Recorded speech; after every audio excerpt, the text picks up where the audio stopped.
It was very much about what was on the outside when I first started. I think that's how I found your Instagram, Leah. I was bodied by Leah Simmons. Like, this girl is a rigatoni. Like, literally abs on abs. Like, But if you knew what was going on behind the scenes to achieve that, that would be the opposite of wellness.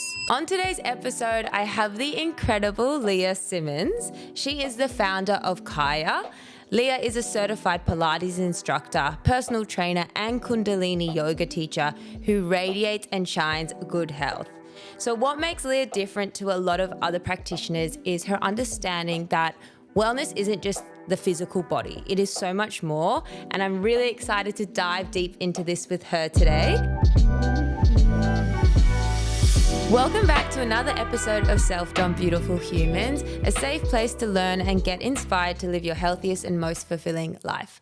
I am Dom, your host, and I feel so grateful to be living my passion, getting to interview inspiring and knowledgeable people. So welcome to Self-Dom. Oh, thanks for having me, Dom. It's lovely to be here. I actually saw Leah. We were both talking at an IMG model development workshop, and first of all, I got to see Leah in a new light because I wasn't partaking in it. I was just watching you teach the young, they're like 15, 16-year-old. I know. Like boys and girls.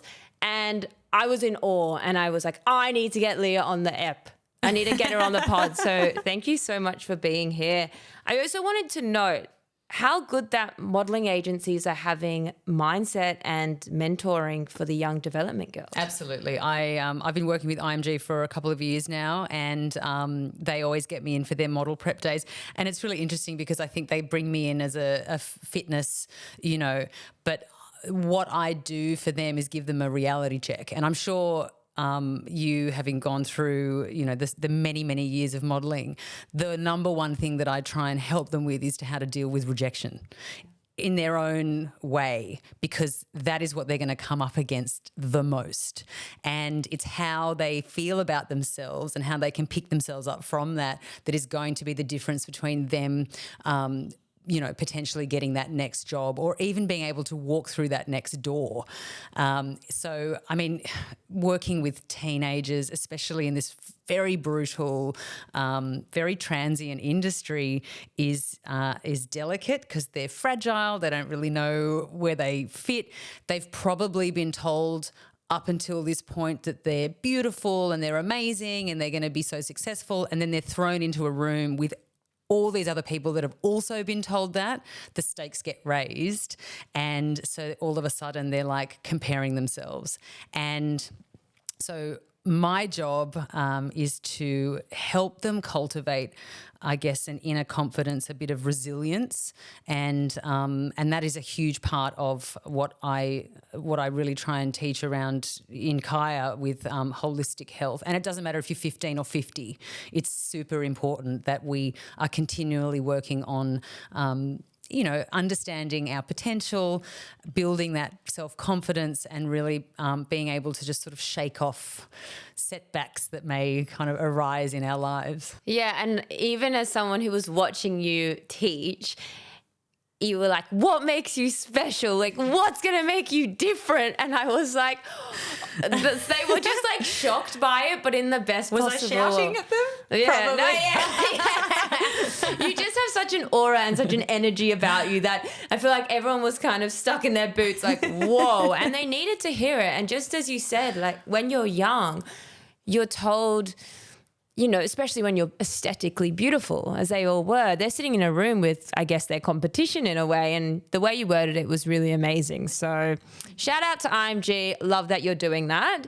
So I wanted to start the podcast by learning what wellness means to you, and how did you kind of navigate your way in this industry? It's really funny. I'm a little bit allergic to the word wellness at the moment. I think that it's, once again, like all of these things that hit the mainstream, it's been commoditized a little bit. And wellness for me, and I'm going to speak about me because it's really not my place to tell you what wellness is for you or any person that sits in front of me. So I can only really bring it back to me. It's first of all, it's not the absence of illness, which a lot of people they want to bring this opposite thing in. Wellness for me is about looking at all of the aspects of my life and asking myself, am I fulfilled in that? Am I content? Am I operating at my peak? Is there room for improvement? How do I feel about where I'm at? One huge part of my health and fitness journey was discovering that health for me wasn't just about physical fitness. And that was 10 years into my journey. It was very much about what was on the outside when I first started. I think that's how I found your Instagram, Leah. I was body by Leah Simmons. This girl is a rigatoni. Like literally abs on abs, like arms with like your fast glasses on, like woo. But if you knew what was going on behind the scenes to achieve that, that would be the opposite of wellness. That is such an interesting thing for you to talk about, because so many young girls like me followed you for that without any knowledge of that, what was happening. And that was a heavy cross I had to bear after, coming to realise that I was very much saying one thing and doing another, and on top of that was influencing other people. And this is where that term influencer, I suppose, comes from. You are getting into the psyche of some impressionable person on the other side of that screen who you've never met and who you have no idea what their situation is, how they feel about themselves, where they're at, and you are planting a seed for them. And the realization for me that I was literally planting rotten seeds was heartbreaking and horrendous for me. And I internalized a lot of that guilt, and it manifested as anger. And that's how it came out in me. So whilst what you were seeing on the surface was this, I don't even know, was it ideal? Was it perfect? It was just the facade that I was putting out there. On the inside, I was just like dying a slow death. And it came to a point where I just said, I can't do this anymore. My mental health was suffering, and this is before even saying those words out loud was accepted. My relationships were breaking down. I had a son who I had no connection with. It was just awful what was happening around me, and I got to the point where I had to have a good hard chat to myself and say, what are you doing? And why are you doing this? And I think that was sort of the beginning of the slow decline of social media from something that was supposed to bring people together and spark joy in a way to something that was becoming toxic by the day. And so, yes, I had a big chat to myself, asked myself what it was that I wanted to be doing, what kind of content I wanted to be sharing, how I wanted to present myself. And that's when I started to find that authentic voice of mine and just thought, you know what, it's not about the external that I get back. It's about what I'm giving, and am I able to live with myself whilst I'm doing it? And that's when everything started to sort of change, and I started to become really curious about what it meant to be healthy, because it wasn't just physical, it was mentally, it was emotionally, all of those things are connected. And so I started looking for ways to support my mental health, my emotional health, and that's sort of what led me on that path to wellness. So wellness for me, going back to your original question, is really about making sure that all of those buckets are not full to the brim, but, equally being looked after, nurtured and supported with the practices that I know work for me. Yeah. What I wanted to ask you is, you touch on social media and how it had this shift and this moment where it was a place that was meant for sharing to a place now that you would compare yourself, and maybe the head noise wouldn't be very good. What do you think about social media now? Do you think we've gone backwards, or do you think it's a step in the right direction? I think that people are becoming more confident to share real, raw content, which I think is great. I think that social media can be a very black and white place, and the life and the world is not black and white. And it's not just around health and wellness. It's around political things. It's around social issues. It's around a lot of things. People are just expected to pick a side, and that's what social media, it lacks context and it lacks a dialogue. It's a statement. And then from that statement will be more statements, and then people start to have these sort of interactions where, again, it has no context around backstory, it has no context around anything. And so I think, look, social media, like anything in this world, is just a tool. It's not bad. It's the way that it's used that, can present some problems. And that comes down to human condition. That just comes down to the humans that are using it.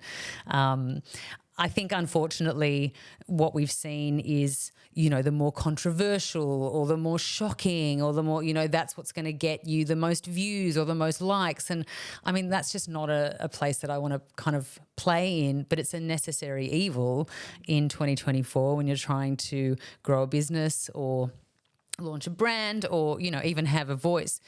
But if I look at what's happening in my industry, I mean, it's near impossible now to have an authentic, organic brand grow without money, without reach. If you look at Apple or, these huge companies that have billions of dollars behind them, I mean, it's almost impossible. But we need people like us that keep feeding, and keep sort of trying to keep it as honest as possible.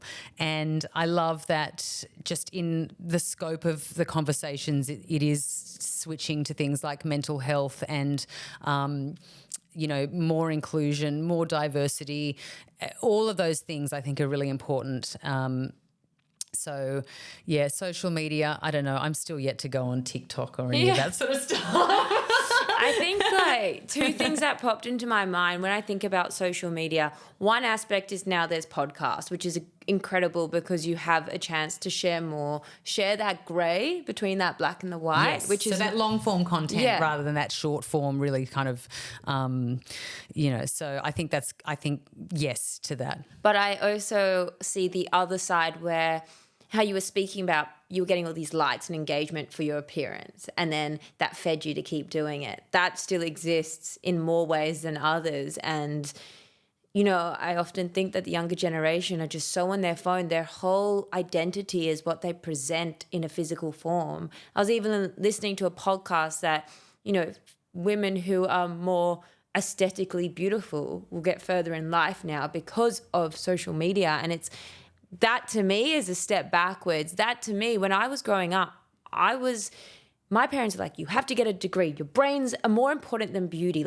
But now the amount of people I meet whose kids have just a job in social media and it's just about the exterior, it's kind of a scary thing to think about. I don't know. It depends on what you define as getting further in life, and it really depends on what success looks like for you. They will get somewhere, but they still need to then they need a level of emotional intelligence to be able to actually get through life.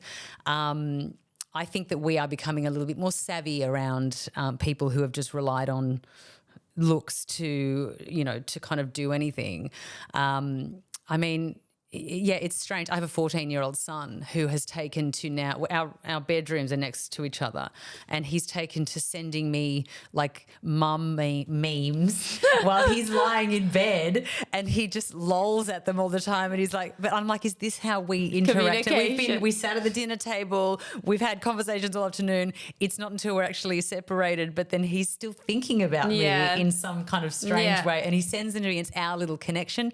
Maybe I'm the dinosaur. I don't know. I mean, I want to, I try and, because I've also got a 5-year-old daughter who I'm actually way more terrified for in terms of social media. I can't imagine her life in 10 years, 20 years time. But there's a healthy amount of play and interaction and you can't shield them from the world and the way that the world's going. My job as a parent is to try and understand their world a little bit more so they don't shut me out of it. I think having those conversations, not allowing them to make their own choices around that sort of stuff, showing them everything, giving them all of the information, guiding them a little bit. They can't live in a bubble, and nor can we. Yeah. I think we need to accept that it is a part of our world. It's a part of life. Now with things like AI coming out, I mean, that's terrifying in itself. I've got sent someone had picked up a picture from one of my videos from my Instagram and created a 3D dancing version of Leah. And I'm like, is that allowed? Do I get paid for that? Yeah. Where's my usage? No, totally. I mean, but we need to educate ourselves around what's happening, because it's happening fast. Yeah, I agree. It is happening fast. Well, let's dive into KAAAAA. Mm-hmm. So you've created this whole workout that is unique to you. For the listeners who aren't sure what it is, can you explain what it looks like and how a class kind of goes? Yes.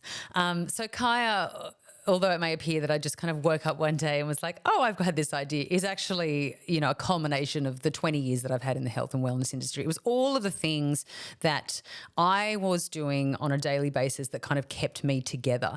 I had the luxury of living in Bali for 5 years. So my day very luxuriously consisted of training and then an ice bath and then a meditation and then off into, all this sort of stuff. And I found that my overall health, my outlook on life, my physical fitness, my emotional stability, it all had this massive kind of spike.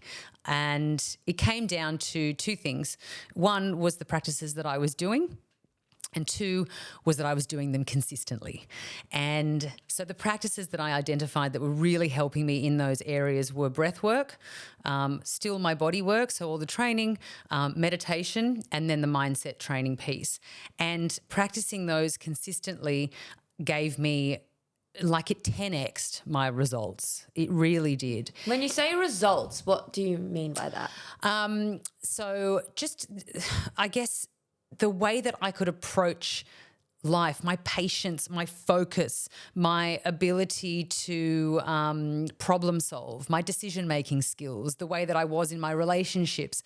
For me, success looked like having a sense of freedom in myself, not always being on the back foot, not being reactive, all of those things. And I just had this sort of space in my life. And for the first time, I could finally kind of like breathe. And it was this feeling that was better than any drug I'd ever taken. It was like, it was just this real sense of calm, but it was like an energized calm. I don't know, I think it's a bit of an oxymoron, but it was. I just felt this real kind of spark. It's like you're just being. Yeah, and beaming as well. Being and beaming. A beaming being. I love that. And but it also, what it did was allow the space for things to manifest around me. So opportunities started to present themselves. And it was work, right? I would never sit here and say just, the law of attraction is one thing, but you have to do the work. You have to put in the effort. You have to do things consistently. You cannot just expect the universe to do things for you. It will not. And that's just through my own experience. But being able to identify things that really help you. So KAAAAA was basically born. It was my solution. I didn't create it for anybody else. It was my way of being able to consistently do the things that I enjoyed doing and that I was seeing results from in an efficient, time effective way. And when I moved back from Bali, after the first year of COVID, I thought maybe I'll put on a couple of classes and see what the reaction would be like. So I ran some classes from my friend Kate Kendall. She has a beautiful studio in Paddington called Flow Athletics. She was like, yeah, of course, anything for you. So came, opened her studio to me, ran some classes, and it just, I mean, people I think were blown away by so many aspects of it. It was finally a little bit of everything. You know, they didn't have to sit in a 20-minute meditation. They didn't have to go and do a half an hour of this. They didn't have to do that. They could get a really effective, strong workout, and then that mindset piece at the end, which is something that hasn't really been incorporated into a workout, plus the soundtrack that goes behind it, which I mixed, by the way. Leah was a DJ. Yes.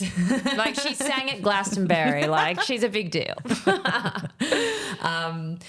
So it was this sensory journey in 45 minutes that just was just like, and people were like, what the fuck was that? Like, oh my God, I need to do that again. And it just it started to gain momentum from there. And then I was like, I tell you, my light bulb moment where I knew that I was onto something is when my sister, I begged her to come to a class, and she was, I would say, one of the biggest skeptics around anything to do with, like, she would just eye roll me out of the room if I said that I was going to a retreat or doing a meditation. She was just like this. And I needed to fill up a class, and I said, please come. It'd mean so much to me. I just want you to know what I've been doing. So she came and she sat in the front row, and she was literally eye rolling through the whole thing, looking at me. And I kept my eye on her. When we got to the end and we went into the arm hold, I was like, I'm not going to look at her because I don't want to lose my flow. And so I was walking around doing my thing and, all these reactions, stuff like that. And anyway, I came around to the front after I'd everybody had come out of it. And there's my sister sitting there with tears just pouring out of her down her, and she hadn't moved, and it was just like she was being drenched. And I looked at her and I was like, don't look at her, because I was about to lose it. But in my mind I was like, if I can crack that, yeah, that's it. I love that. KAAIAA is a thing. KAAIAA's going to make, I love that. Yeah. That's so good. And from that moment, she has now, not to tell her story too much, but she came out of a 20-year marriage. She's now a female embodiment coach. What? Like, she's gone on this whole journey, and I couldn't be more proud of her. She cracked open this part of herself that and that's the power of KAAIAA. And it doesn't have to be this really long, drawn-out process. It can be as simple as sitting on the mat in a class and just allowing that to happen. So, KAAIAA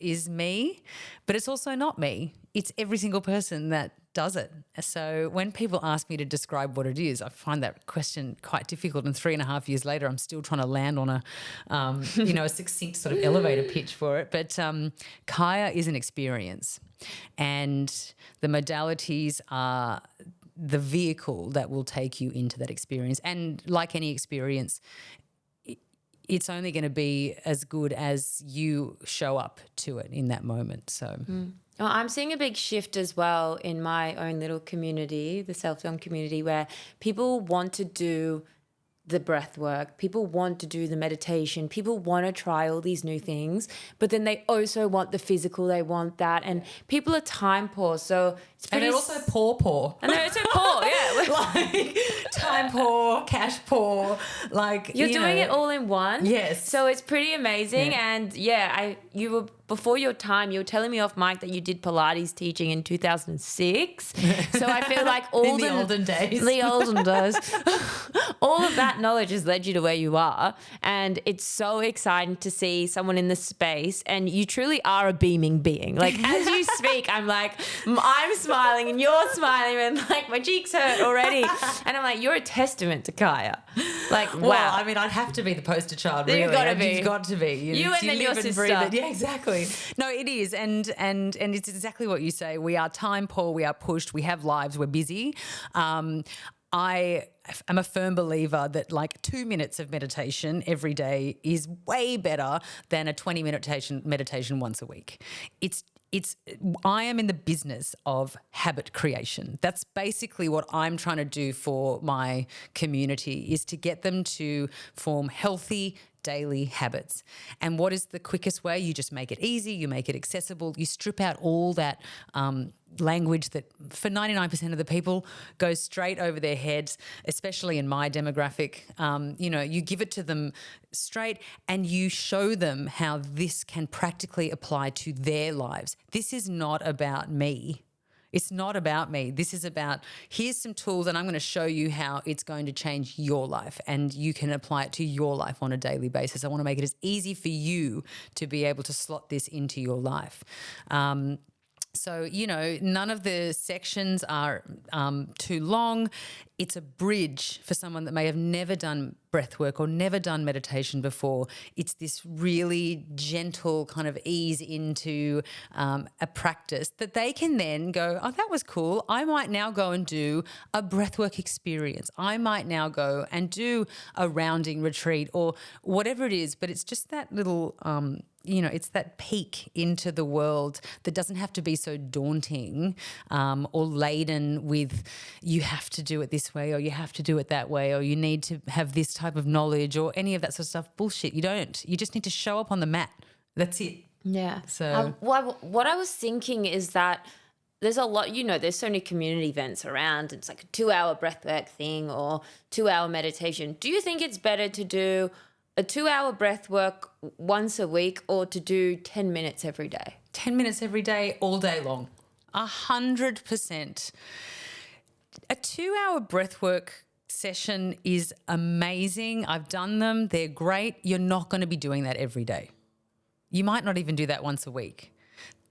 That is that's something special. It's like a music festival.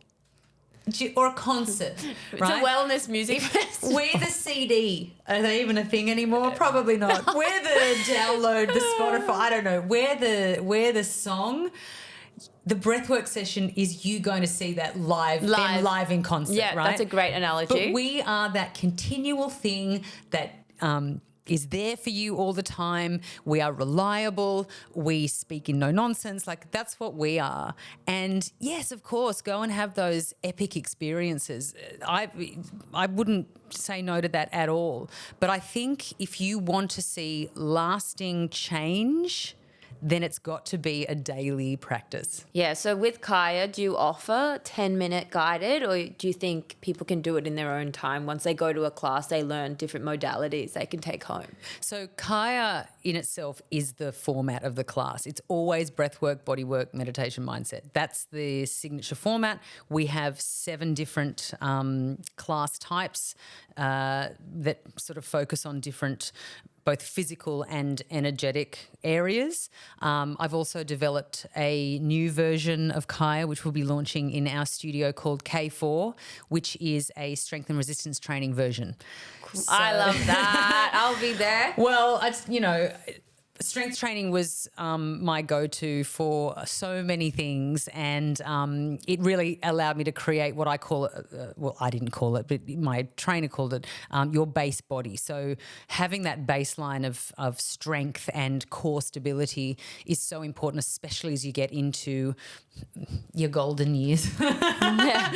And strength training, not just from a muscular point of view, but is so important for women my age and older for things like red blood cell production, bone density, hormone.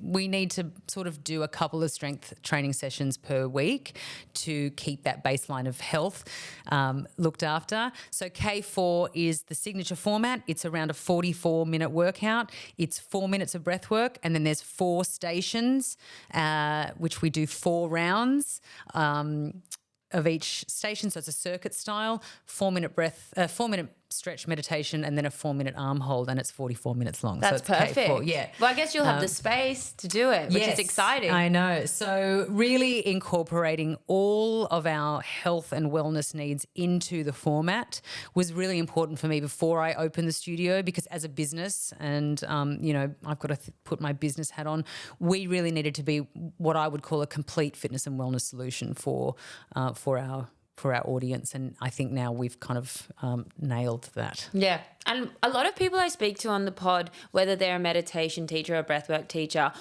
a lot of the time they actually started it because they heard, Oprah Winfrey does it or someone does it. So they do it to become the most productive version of themselves. But then they dive into the wellness space and they're like, wow, I love it. I'm a better person. These shifts that you saw. So I think if that class is what gets someone into the gym, Totally. and then they experiment with all the other classes, you've done your job. It's funny. I've done so much research around because obviously when we go out to market or you want to market anything, you've got to think about your messaging, because people scroll. What is that thumb stopper? Like what's going to get somebody to engage with your content? And it's a science and it's an art and it's freaking hard. And the goalposts change all the time. But when I was looking at, doing some comparative studies and stuff like that, as much as we want to believe that our mental health or even community are the reasons that we do things, it's not. Our primary driver for fitness is the way that we look. You can't get away from that. That's the way that it is, right? And all of those things that come off that, like community, like feeling better, like all of those things are what I would call secondary drivers. So when we're talking about trying to get people in, and it's, I'm never one to be like, 5-minute abs or it's 6 weeks to sexy or not. I'm not about any of that sort of stuff.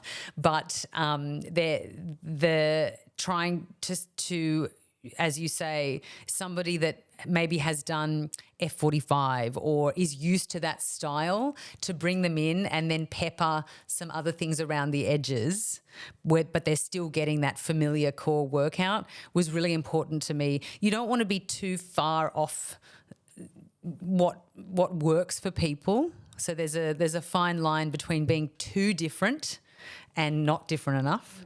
And I think we sort of hit that sweet spot around, I hope so. We'll see. We'll see in September. Well, even as like a customer, when I see events, I always want like a physical aspect to the event that gets me through the door, and then I try other stuff. So I'm super excited. I wanted to talk about your recent surgery. Yes. We were kind of chatting off mic and I was like, no. I'm going to wait and hear what you have to say so everyone can hear. Can you just talk me through what's been going on, Leah? What's been happening? Well, as my gynecologist told me, you might look 25 on the outside, but you're definitely 47 on the inside. Oh, wise words. I know. Another reality check. What's been going on? Well, look, I mean, I think the female reproductive system is complicated, and it can throw you up some interesting curveballs. I started to experience, and I'm just going to go, like, you're going to hear it all. Yeah. It's like a 95% female audience here, so we're fine.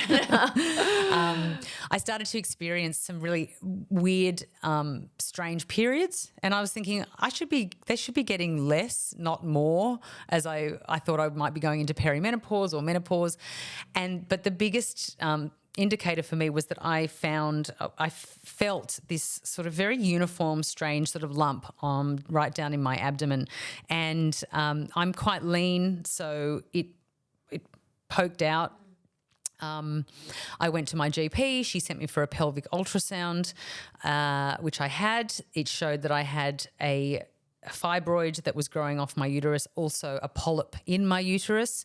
They wanted to send me for some further. I couldn't see if it was, I went to have an MRI. I mean, it was test after test after test. I got referred to a specialist gynecologist. She said to me, look, you have a 15 centimeter fibroid growing on top of your uterus at the front, which was what I could see. She said it's very vascular, which meant that it had quite a big blood supply going through it. She said generally, whilst they're usually not cancerous, I want to get it out because it's growing. It would be safer for us to take the whole uterus out rather than try and excise it off the uterus, because it's basically the size of your uterus. It's actually bigger than your uterus. And she said, but what I need to do is to get the polyp out first, to do a biopsy on that, to just see if we take everything or if we can leave your ovaries. Luckily, I got to keep my ovaries, but I've had what's called a total hysterectomy. So uterus, fallopian tubes, cervix out. Unfortunately, because I have had 2 cesarean sections as well, so I already had a scar down there. So they've used the same one. Went through the same one. But then 9 days, so I had the surgery in hospital 5 days. 5 days after I got out, I developed quite a bad hematoma, which is not, it's random. It can happen to anybody. What is hematoma? Hematoma is where there's some internal bleeding and it pools and it creates like a blood bubble. But mine was it was along the length of the scar, and it burst when I went to have a shower. You? I was at home. My daughter was in the was shower. Well, no, I was in the bathroom. My daughter was on the floor. She was outside just getting ready for school. It was 7 a.m. It burst. Blood gushed like I'd been stabbed. Oh my God. I am terrible with blood. No. I saw myself in the mirror just go white. I fell onto the bathroom floor and I just was calling anyone that was around my area, my sister. Anyway, I went back to my doctor. She got me in straight away and I had to have another surgery to get it out. So, 3 general anaesthetics in 3 weeks. Not fun. I know. For someone who's just so holistic, it would have been hard. And I mean, I've had so many layers. So I'm 3 weeks post-op from the final one. I'm 5 weeks post-op from the hysterectomy. I have gone through I cannot tell you how many emotions and I wish that I had sort of documented it, but I was in no state to want to have a camera or anything in my face. But the conversations that you have with yourself when you're feeling crap or you're looking crap or you can't do the things that you take for granted are wild. I was ready to throw in the towel. I was like, and I look back on it now and I go, wow.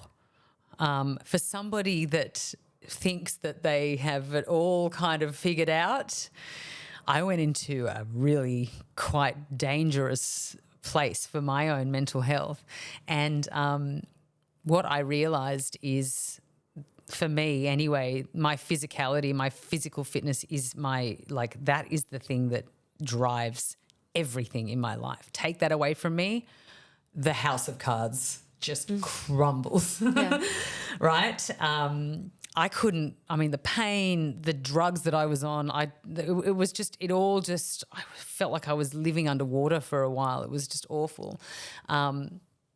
But, it's so interesting that because I've now lived with this scar that I was so disgusted by, but now I look at and I go, it's a reminder, and I also realised that everybody has scars, whether or not you can see them on the outside or they're inside. There's this constant healing process going on with everyone, and we don't know what's happening. We can't presume to understand what people are going through, and until you walk a mile in someone else's shoes, it is no business of yours to tell someone else how to get through it. It's actually quite funny because my tagline in KAAIAA is, I can do this, I am doing this. And on the second or third day, I think I did a post just to sort of tell everybody what was going through. And the amount of people that threw that back at me, and I was like, that's not what I want to hear. I don't need to hear that. I just want to have another painkiller. Like, it was mental. And so it made me start to think about all the times that I had either said that to somebody or just without thinking or, and I'm so glad this happened to me. I really am so glad, because it's really allowed me to think about the language that I use, the things that I say to people, the fact that we don't know what's happening in people's lives. I want to come across, or hope that I am, a compassionate human, but it is not. It's not my place to tell you what healing looks like for you. I can certainly give you some tools. I can offer you some insight into my own journey.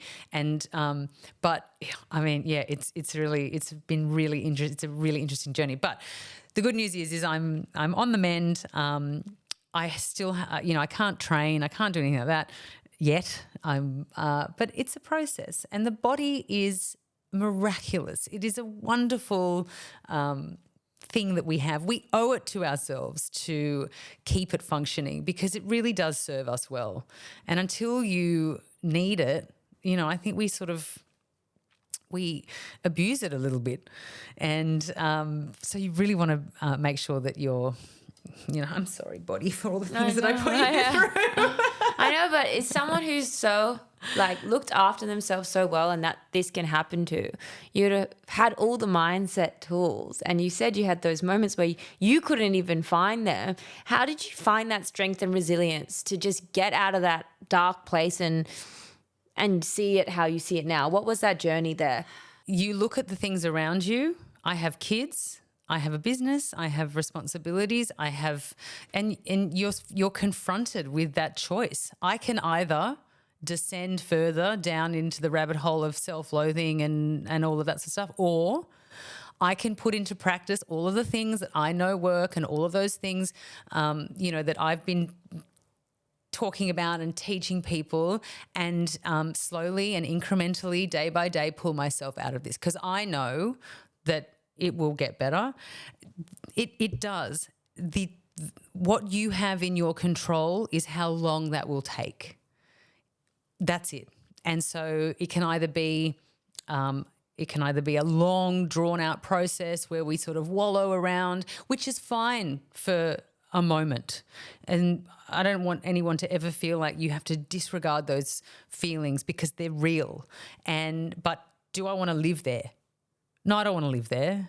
I want to live in a place where I know that I can pull myself out of things like this. And so it's a slow process, and it's time, and it's not trying to get back to, doing the things that, accepting where you're at in that moment. For God's sakes, accept help. Like, I'm still waiting for the medal of, being the superhuman that can do everything. There's no medal. We're not getting any medals. They don't exist. No. Accept help from anybody and everybody. If someone wants to drop you over some dinner, if someone wants to, just say yes. Okay, there is no prize for trying to do it all. And if anything, you'll just end up being frustrated and alone. So that's not fun. And just be kind to yourself. I actually used it as an opportunity to catch up on some reading and listen to some podcasts and dive into some other stuff and do things that I'd sort of put, take that busyness away and sort of use it. And I slept a lot and I rested a lot. And it's funny because now I'm starting to feel better. I'm like, right, I'm going to get back into the and I'm like, hang on a second, I'm not ready for that yet. It's like take your learnings you just learned. So, and just look at it as a and I say gift as, but it's an opportunity rather than a gift. It's an opportunity for you to slow down and to be like, what is this going to teach me? Like, what have I taken away from this? And I've actually learned so much about myself. I've learned so much about how I want to present myself in the studio. I've learned so much about my community. so much. It's amazing how many people shared their stories with me around similar things and similar experiences. And, you know, it's nice to feel like you're not alone, and you're not alone even if you're going through something like this. So, yeah. What I thought about when you were talking was this concept of toxic positivity that we see a lot. I was married to one of them. Oh, okay. And what came to mind is just having this awareness and being okay that you're not okay. Like, I've had to deal with that. I don't know, I'm getting quite emotional because, like, when life's been tough in my life, I'm trying to be brave and I'm trying to always be positive for everyone around me, instead of just being like true to myself and being like, shit's actually not okay. But like having that day or week or whatever it is where I'm not okay, and then taking all my learnings, but it's not okay to just not sit with those emotions.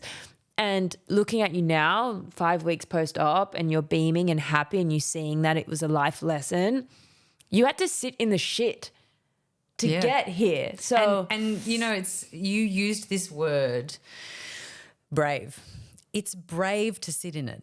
That's where the bravery is. It's the courage to feel what you're feeling in that moment and not attach a positive or a negative emotion to it, and just let it be.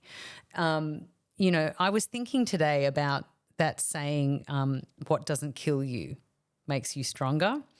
And there's a really enormous missing piece in the middle of that saying. What doesn't kill you is going to be shit for a long time. You're going to feel crappy, you know, and then it will incrementally, as you come out of feeling crappy, make you stronger. It's not A to B. And, you know, so I think there's this misnomer, and as you say, this toxic positivity, and I can't stand it. I'm really starting to get allergic to it now, where there's just this expectation that all you have to do is sort of turn that frown upside down, or, you know, like a crystal's not going to heal you. My crystal's right there. It's okay, and they're nice to have, right? Yeah. But there's a whole lot of self-discovery and that needs to happen, and acceptance, and sitting in the shit, as you say, and wallowing around in it and feeling it, and saying this is part of it, and not disregarding it, because it doesn't go anywhere just because you ignore it. It'll just be there and fester. Best to actually welcome it into your life and be like, this is a part of who I am.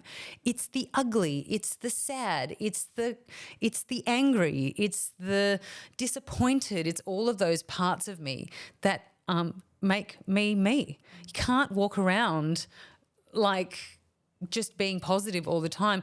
Positive can only exist with negative. It's a duality. So I don't know. I also feel like it's just being realistic. It's not realistic to think that you can be happy all of the time. So yeah, shit happens, but good shit happens too. Yeah. I think what I also think about is that the people I connect with most in my life, friendships, family, even guests on the pod, it's when you have those deep conversations and you talk about the shit and you get vulnerable. It brings you closer to the people in your life. Have you found that with what you've just been through, that you feel really close to certain people because they were there for you? Yes, 100%. It's a blessing. I mean, what happens also is that your circle starts to get smaller. So as people sort of vibrate in towards you, a lot of people also vibrate out. And you yourself become more, I think, there becomes there's sort of some non-negotiables around what you will let into your life and the people that you want around you as well. So whilst my close inner circle is, you know, minuscule and small, every single one of those humans are epic to me, and they're there for me. And there's like this beautiful flow between us. So it's not just one person's taking and I'm giving all the time. They're there. And for me, it's a 100% quality over quantity. I I think that throughout the COVID experience, you know, I had such a public, I was living my life so publicly on all of my marriage broke up on Zoom, like in front of 600 people. What happened? As in, I announced that we had broken. No. I was like, there was no epic fight or anything that happened. But I mean, I sit here and I go, why on earth did I feel the need to share that information with 600 strangers? You know, I know why. We were craving connection. We were in a space and time where we were isolated, and that for me, that COVID community, those classes was my window into the outside world, and I was that for them as well. So it felt natural for me to just be like, this is my life and this is what's happening in hindsight, and I wouldn't change it for the world. Now I think that, you know, you want to be a little bit more, I guess, protective of because everybody exposes so much, and you have to be prepared for all the feedback. It's not always going to be good. It's not always going to be glowing. And luckily I haven't been subject to, you know, too much of anything. But some things are just nice to have for you, and certainly around being able to have those very vulnerable, open, real, raw conversations with people, I hold so special to me. I feel like I'm now entering this phase of where there's friendships and there's just your people. Yeah. And I think your honesty and vulnerability on the mic, it's going to inspire someone else who is going through their own health battles. Yeah. I want to talk about how you're getting back into routine or back into, you know, your best version of yourself post-op. Slowly, with care. Luckily, I come from a rehab background anyway with the physical side of it. So it's really now about strengthening myself from the inside out. It's funny, I'm so used to recruiting my core. It's what I base everything off, that whether it's because it's still numb or, you know, there's been trauma down there, I feel like my back is now taking over to try and support me. So, you know, and I'm also very hyper aware of my body. So I know when things aren't right. So it's really just about taking as much care as I can, walking, moving, breath work for me. So activating that area through the breath has been a lifesaver, because not only are you getting that oxygen delivery into those cells, it's an exercise in itself. Meditation, you know, all those parts, and just knowing also that this is just one step in kind of getting back to what I would call peak. And I feel like I'm going to come out of this better. Yeah. So that's my driver. I also am opening the studio in September, so I have to, you know, I can't be a pathetic mess. No. She's got shit to do. I got shit to do. Well, I always end the pod with the same question, which is, what advice would you give your younger self? Oh, my goodness. Don't be afraid to fail. Fail. Honestly, I think that I think me sitting here with you today, my younger self has got it going on. I wouldn't change anything. So good. So just do what you do, experience life. But for me, I think it's this piece around failure and picking yourself up and keeping on